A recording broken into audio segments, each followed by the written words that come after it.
Welcome back, everyone. Today, we're going to step into the shoes of a prehistoric hunter, lost in a snowstorm at night, separated from his tribe. If you enjoy what I'm doing, don't forget to like, subscribe, and leave a comment to let me know. Now, let's begin today's story. The wind howls like the voices of ancestral spirits.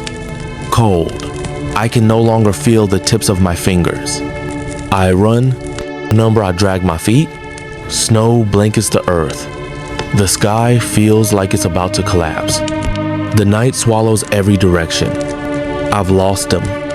My tribe, the voices of my companions, carried away by the blizzard. The campfire vanished long ago. I remember just a few hours ago, we sat around the flames, sharing the last pieces of dried meat. The elder told tales of spirits that guard these frozen mountains. I laughed, and now I begged them for mercy. I am a hunter. I know the dark, I know hunger, but never this alone in the wrath of the sky and earth. The wind lashes my face, slicing my skin like 1,000 tiny knives. The furs on my body are soaked, heavy, and bitterly cold. I force myself forward. Every step is a battle. I scream. No one answers. Only the wind roars back, like it wants to drown my soul into nothingness. I look up. No stars, no moon, only white, cold, white, silence so deep it chills the spirit. Then I see it. A shadow in the snow. A tree? An animal? Or a hallucination? I move closer, slowly. A fallen tree trunk? I fall to my knees. With trembling hands, I dig at the snow, making a small hollow to hide. I lie down, curling into myself like a frightened creature, trying to trap what little warmth is left in my breath. I think of my mother, of my little sister, who always waits for me with a necklace made from reindeer bone. I think of death. It doesn't come suddenly. It comes slowly, like this snow layer by layer covering my body. I am afraid, but I'm too tired to cry. My eyelids grow heavy. I let the darkness take me. If I never wake again, tell someone this story. I don't know how long I was asleep. An hour, a night, a day. All I remember is that the snow kept falling. Heavier, colder, and I was still breathing. I opened my eyes. The sky was still white, but the light was softer. It must be daytime, a new day, a day I am still alive. I sat up, slowly. Every muscle was numb. The furs on my body had frozen into a stiff shell. I brushed off the snow. Each movement sent a sharp pain through my joints.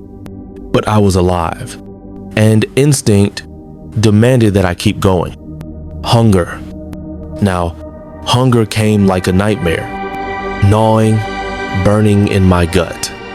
I reached into the leather pouch at my side empty. Nothing left. Not a single crumb. I licked my lips, but all I tasted was dried blood. When did my lips crack open? I had to find food or die. There was no third option. I walked, staggered. Each step sank ankle deep. The snow dragged me down, step by step. I looked around. No tracks, no animals, no birds, nothing but silence. A world already dead. Then I heard something. A faint snap like a branch crushed underfoot.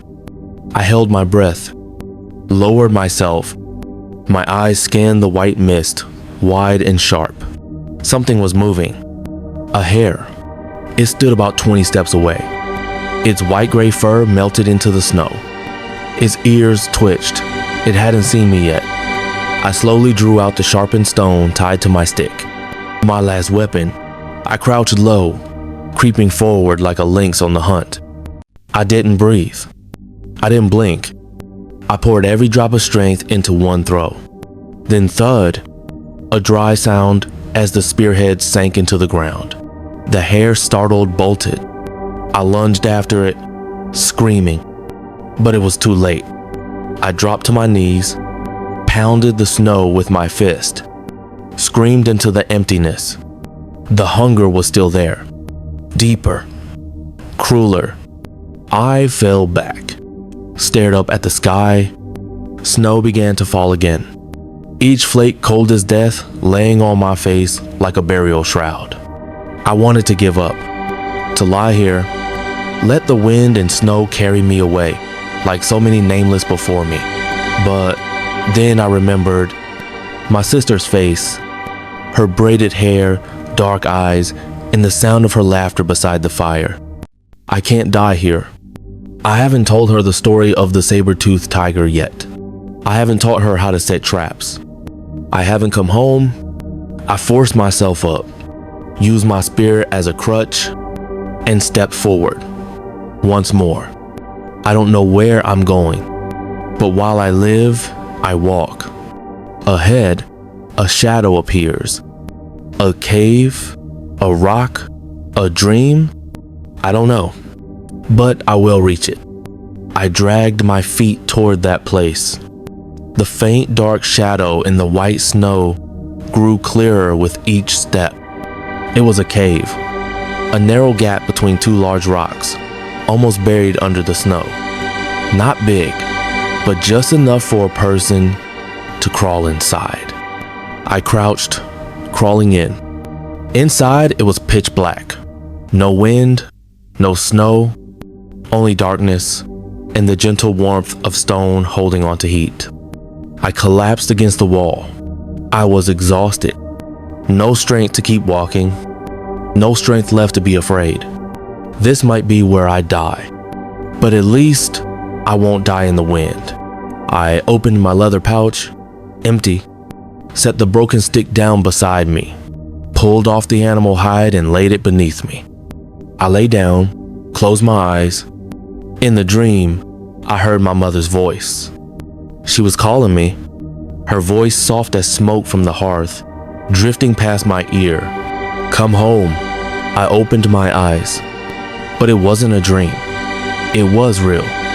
Footsteps out there on the snow. I held my breath. My ears now sharp, like a hunting dog's. Footsteps, slow, careful. A person or a beast? I grabbed the stick, held it tight, and waited. A figure appeared at the cave's mouth. I froze. My heart stopped. That person wore animal hides, held a spear, a leather cord tied around the brow. A hunter, not a predator. I stood up, staggered, raised my hand, mouth trembling. Help me. He looked at me, said nothing, but his eyes held no hostility. He stepped forward, took off the leather pouch on his back, pulled out a piece of dried meat, held it out to me. I took it, hands shaking, brought it to my lips, and tears welled in my eyes. Not from hunger, but because I knew I was still alive. He gestured, told me to follow. I didn't ask, didn't need to know who he was. All I knew was that he was human, and humans meant hope. We left the cave, crossed the white forest, followed tracks, paths only hunters would know. Finally, after countless steps, I saw smoke, thin and wispy, rising from a ridge. Smoke from a fire. People, the tribe. I collapsed, nearly crawled the last stretch. Someone in the village saw me, called out. Others came running. A cry. Brother, my little sister. She ran to me, threw her arms around me like I had never left. I buried my face in her hair, exhaled. The smell of smoke, of the hearth, of family. I had come home. The voice softens gently. I still remember that night, even now. when the sky was a blinding white, when snow covered every path, and I, caught between life and death, found my way back. Not through strength, not through skill, but because I held on to one thing, hope, however fragile, however faint, even if it was just a tiny face of the little sister waiting for me to return.